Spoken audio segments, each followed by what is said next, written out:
Welcome to pharma focus. ഈ ചാനലിൽ B-farm ക്ലാസുകൾ മലയാളത്തിൽ ഈസിയായി എക്സ്പ്ലെയിൻ ചെയ്യുന്നു. സിലബസ് ബേസ്ഡ് എക്സ്പ്ലനേഷൻ ആണ്. ഇതുപോലത്തെ ഹെൽപ്ഫുൾ കണ്ടന്റ്സിന് വേണ്ടി please to like and subscribe. ഇന്ന് നമ്മൾ ഫസ്റ്റ് സെമസ്റ്റർ ബി-ഫാം ഫാർമസ്യൂട്ടിക്സ് 1 അതിലെ historical background and development of profession of pharmacy എന്ന ടോപ്പിക്കാണ് നമ്മൾ ഓൾറെഡി ഡിസ്കസ് ചെയ്തു വരുന്നത്.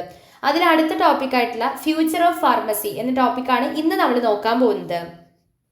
Future of pharmacy.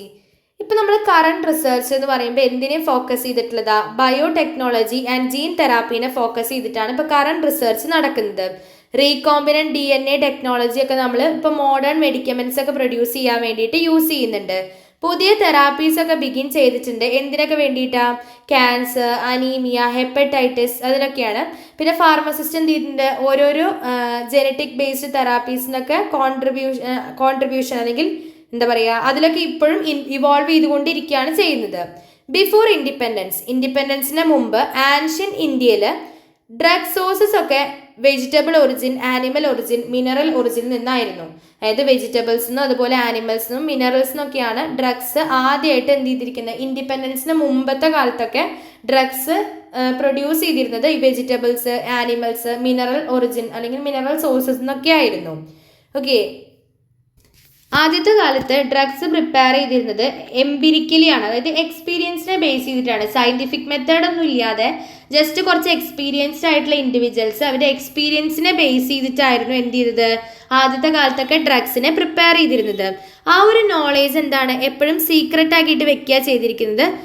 Often passed within families. Okay, scientific methods ഒന്നും സ്റ്റാൻഡർഡൈസേഷനോ ടെസ്റ്റിങ്ങിനോ കാര്യങ്ങളിലോ ഉണ്ടായിരുന്നില്ല.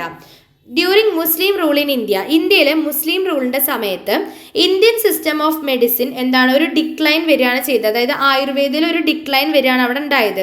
അറബിക് അല്ലെങ്കിൽ യുനാനി ടിബി സിസ്റ്റം ഒക്കെയാണ് ആ ഒരു സമയത്ത് ഫ്ലറിഷ്ഡ് ആയിട്ട് നിന്നിരുന്നത്.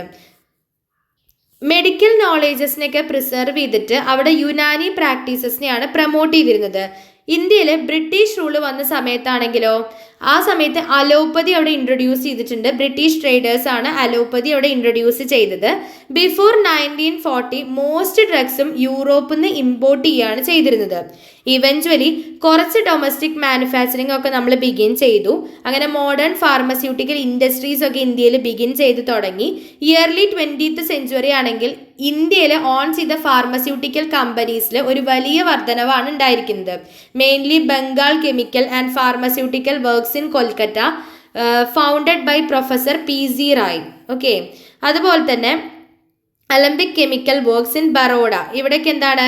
ഇന്ത്യയിൽ ഓൺ ചെയ്യുന്ന ഫാർമസ്യൂട്ടിക്കൽ കമ്പനീസിൻ്റെ ഒരു റൈസ് ആണ് ഈ ഒരു ഇയർലി 20th സെഞ്ച്വറീൻ്റെ സമയത്ത് അവിടെ ഉണ്ടായത്. ഡ്രഗ്സ് ഒക്കെ ഇന്ത്യയിൽ നിന്ന് എക്സ്പോർട്ട് ചെയ്യുന്നത് ക്രൂഡ് ഫോമിലാണ്. ഫിനിഷ്ഡ് ഡ്രഗ്സ് നമ്മൾ ഇന്ത്യയിലേക്ക് എന്താണ്? തിരിച്ച് ഇമ്പോർട്ട് ചെയ്തിരുന്നു.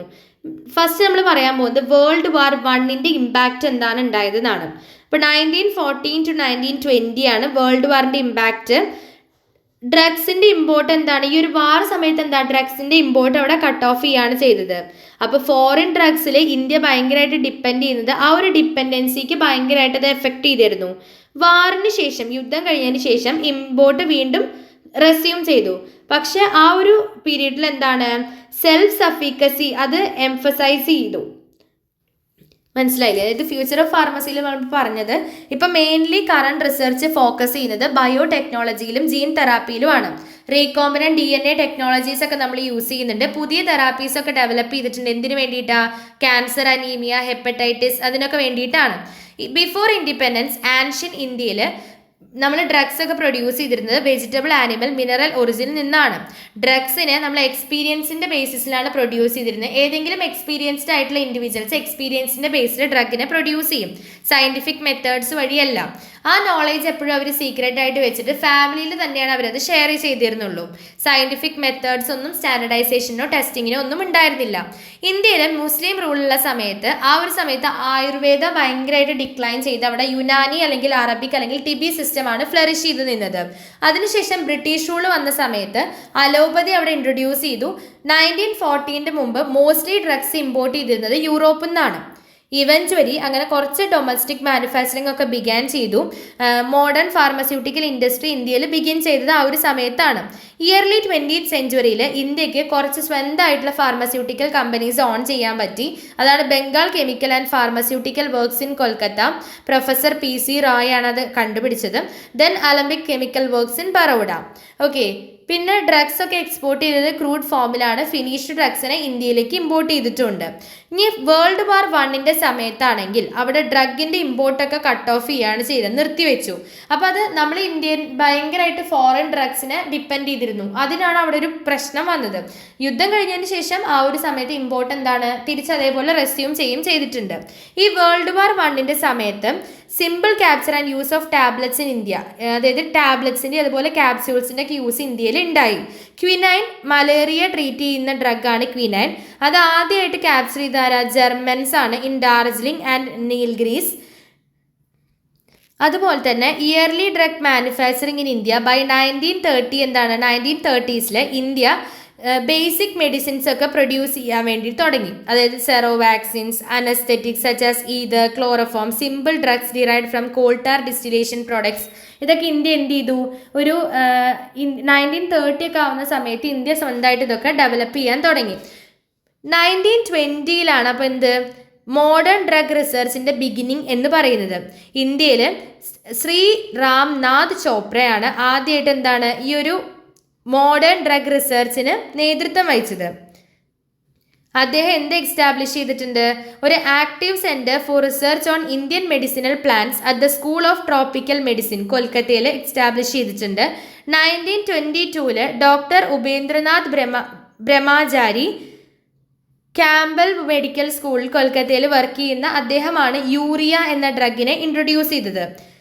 പിന്നെ stibamine, it was a major breakthrough for the treatment of കല അസാറിൻ്റെ അതായത് വിസറൽ ലെഷ്മിയാസിസിൻ്റെ ട്രീറ്റ്മെൻറ്റിന് വേണ്ടിയിട്ട് അതായത് കല അസാറിൻ്റെ ട്രീറ്റ്മെൻറ്റിന് വേണ്ടിയിട്ടുള്ള സ്റ്റിബാമിൻ അതൊരു മേജർ ആയിട്ടുള്ള ബ്രേക്ക് ത്രൂ ആയിരുന്നു. ഓക്കെ, പിന്നെ നമുക്കിവിടെ ഇയേഴ്സ് ഒക്കെ കൊടുത്തിട്ടുണ്ട്. 1940 to 1920 എന്താ ഉണ്ടായത്, 1930 എന്താ, 1920 എന്താ, 1922 എന്താ, ഷോർട്ടാക്കിയിട്ട് ഈ സൈഡിൽ കൊടുത്തിട്ടുണ്ട്. അടുത്തത് world war 2 and Indian pharmacy. 1939 to 1945 ആണ് വേൾഡ് വാർ 2 സമയത്ത് ഇമ്പോർട്ടഡ് മെഡിസിൻസിൻ്റെ ഒക്കെ എന്താണ് ഷോർട്ടേജ് വരുന്നുണ്ട്. അതായത് മെഡിസിൻസ് ഒക്കെ ഇമ്പോർട്ട് ചെയ്യൽ കുറഞ്ഞിട്ട് അവിടെ ഷോർട്ടേജ് വന്നിട്ട് ഇന്ത്യ എന്ത് ചെയ്തിട്ടുണ്ട്, വേരിയസ് ആയിട്ടുള്ള പ്ലാന്റ് ബേസ്ഡ് സിന്തറ്റിക് ഡ്രഗ്സും അതുപോലെ ബയോളജിക്കൽസ് ഒക്കെ പ്രൊഡ്യൂസ് ചെയ്യാൻ തുടങ്ങി. ഇതിൽ വരുന്നതാണ് anti dysentery drugs such as iodochlor, chemotherapeutic agents ഉണ്ട്, പിന്നെ ആൻറ്റി ലെപ്രസി ഡ്രഗ്സ് ഉണ്ട്, അതുപോലെ തന്നെ colloidal preparations containing kerosene, silver and iodine. അതുപോലെ ബയോളജിക്സിൻ്റെ പ്രൊഡക്ഷൻ ഇന്ത്യ എന്ത് ചെയ്തിട്ടുണ്ട്, ഇമ്പോർട്ടൻറ്റ് ബയോളജിക്കൽ പ്രൊഡക്ഷനും ബിഗിൻ ചെയ്തു. അതായത് liver extract, pituitary extract, adrenaline solution പോലെയുള്ള ബയോളജിക്സിൻ്റെ പ്രൊഡക്ഷനും ഇന്ത്യ സ്റ്റാർട്ട് ചെയ്തിട്ടുണ്ട്. Role of foreign pharmaceutical manufacturers എന്ത് ചെയ്തു, ഈ ഒരു സിറ്റുവേഷൻ മെഡിസിൻ ഷോർട്ടേജ് വന്നപ്പോൾ ഇന്ത്യയിൽ ഈ ഒരു സിറ്റുവേഷൻ അവരൊരു അഡ്വാൻറ്റേജ് ആയിട്ട് എടുത്തു. അതിൻ്റെ കോൺസിക്വൻസസ് മെയിനായിട്ട് വന്നത് എന്താണെന്ന് വെച്ച് കഴിഞ്ഞാൽ, അതായത് ഈ ഒരു വാർ സമയത്ത് നമുക്ക് അധികം ഡ്രഗ്സ് ഒന്നും കിട്ടുന്നില്ല എന്ന് മനസ്സിലാക്കിയിട്ടുള്ള ഈ ഫോറിൻ മാനുഫാക്ചേഴ്സ് എന്ത് ചെയ്തിട്ടുണ്ട്, കുറച്ച് ഇൻഫീരിയർ ക്വാളിറ്റി മെഡിസിൻസ്, അതായത് ലോ ക്വാളിറ്റി മെഡിസിൻസ് ഒക്കെ ഡംപ് ചെയ്തു. അതായത് നമുക്ക് ലോ ക്വാളിറ്റി മെഡിസിൻസ് ഒക്കെ തന്നു ഇന്ത്യൻ മാർക്കറ്റിലേക്ക്. അങ്ങനെ എന്ത് ചെയ്തു, യൂസ്ലെസ് ആയിട്ടുള്ള ഈവൻ ഹാംഫുൾ ആയിട്ടുള്ള ഡ്രഗ്സ് കൊണ്ട് നമ്മുടെ ഇന്ത്യൻ്റെ മാർക്കറ്റ് ഫ്ലഡ് ചെയ്തു, അതായത് നിറഞ്ഞു. യൂസ്ലെസ് ആയിട്ടുള്ള ലോ ക്വാളിറ്റി മെഡിസിൻസ് ആണ് മെയിൻലി ആ ഒരു സമയത്ത് നമ്മുടെ ഫോറിൻ മാനുഫാക്ചേഴ്സ് ആ ഒരു അവസരം മുതലാക്കിയിട്ട് നമുക്ക് തന്നത്. മെനി ഡ്രഗ്സും ആദ്യമായിട്ട് അൺക്വാളിഫൈഡ് പേഴ്സൺസ് ആണ് ഇത് വിറ്റിരുന്നത്. ഇത് റെഗുലേറ്ററി കൺട്രോളോ കാര്യങ്ങളോ ഒന്നും ഉണ്ടായിരുന്നില്ല. ആദ്യത്തെ കാലത്തൊക്കെ അൺക്വാളിഫൈഡ് ആയിട്ടുള്ള ആളുകളാണ് ഈ മരുന്നുകളൊക്കെ സെൽ ചെയ്തിരുന്നത്. എക്സാമ്പിൾസ് ഓഫ് ഡേഞ്ചറസ് പ്രാക്ടീസ് എന്ന് പറഞ്ഞു കഴിഞ്ഞാൽ പോയ്സണിങ് ഡ്യൂ ടു ക്വിനോൺ, അതായത് മിസ്റ്റേക്കൺ അല്ലെങ്കിൽ അഡൾട്ടേർഡ് ആയിട്ടുള്ള ഡ്രഗ് കാരണം, ക്വിനോൺ കാരണം പോയ്സണിങ് ഒക്കെ ഉണ്ടായിട്ടുണ്ട്. ഇതൊരു ഡേഞ്ചറസ് പ്രാക്ടീസിന് എക്സാമ്പിൾ ആണ്.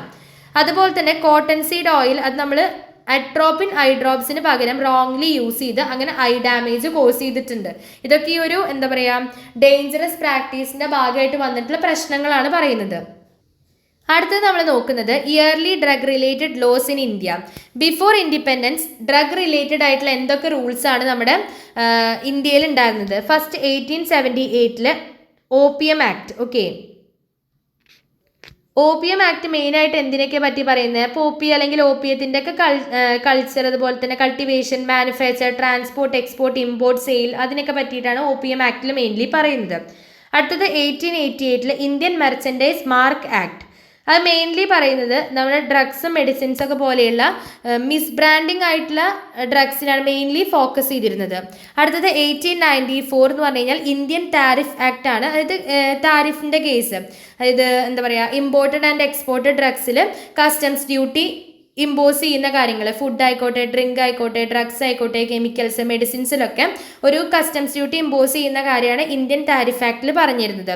1898 സീ കസ്റ്റംസ് ആക്ട്.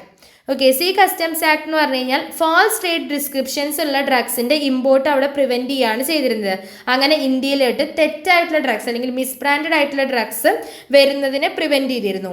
അടുത്തത് 1990 പോയ്സൺ ആക്ട്. പോയ്സൺ ആക്ട് എന്ന് പറഞ്ഞാൽ പോയ്സണിൻ്റെ സെയിലോ അല്ലെങ്കിൽ ഇമ്പോർട്ട്, പൊസഷനൊക്കെ റെഗുലേറ്റ് ചെയ്യാൻ വേണ്ടിയിട്ടാണ് പോയ്സൺ ആക്ട് കൊണ്ടുവന്നത്. അപ്പോൾ ഇത്രയും ലോ ആണ്. ഇതൊക്കെ നമുക്ക് ഡീറ്റെയിൽ ആയിട്ട് വരുന്ന ക്ലാസ്സുകളിൽ പഠിക്കാണ്ട് ജസ്റ്റ് ഒന്ന് മെൻഷൻ ചെയ്താൽ മാത്രം മതി. 1878 OPM act, 1888 Indian merchandise mark act, 1894 Indian tariff act, 1898 sea customs act, 1919 poison act. അടുത്തതാണ് drug enquiring committee.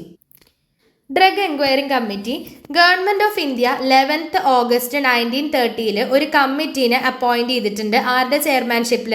Late RN Chopra. RN ചോപ്രേൻ്റെ നേതൃത്വത്തിൽ അല്ലെങ്കിൽ ചെയർമാൻഷിപ്പിൽ ഇന്ത്യയിലെ ഫാർമസിയിൽ ഉണ്ടാകുന്ന പ്രോബ്ലംസ് എന്തൊക്കെയാണ്, അതെങ്ങനെ മാറ്റണം എന്നൊക്കെ നോക്കാൻ വേണ്ടിയിട്ട് ഗവൺമെൻറ് ഓഫ് ഇന്ത്യ 11 ഓഗസ്റ്റ് 1930 ഒരു കമ്മിറ്റി രൂപീകരിച്ചു.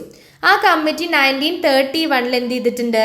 റിപ്പോർട്ട് സബ്മിറ്റ് ചെയ്തിട്ടുണ്ട്. എന്തൊക്കെ റെക്കമെൻഡേഷൻസ് ഒക്കെ ഇൻക്ലൂഡ് ചെയ്തിട്ട് ഈ ഫാർമസ്യൂട്ടിക്കൽ ഇൻഡസ്ട്രി ഇന്ത്യയിൽ എങ്ങനെ ഇമ്പ്രൂവ് ചെയ്യും എന്നുള്ള റെക്കമെൻഡേഷൻസ് ഒക്കെ കൊടുത്തിട്ട് 1931 എന്ത് ചെയ്തു? ആ ഒരു കമ്മിറ്റി തിരിച്ച് റിപ്പോർട്ട് സബ്മിറ്റ് ചെയ്തിട്ടുണ്ട്.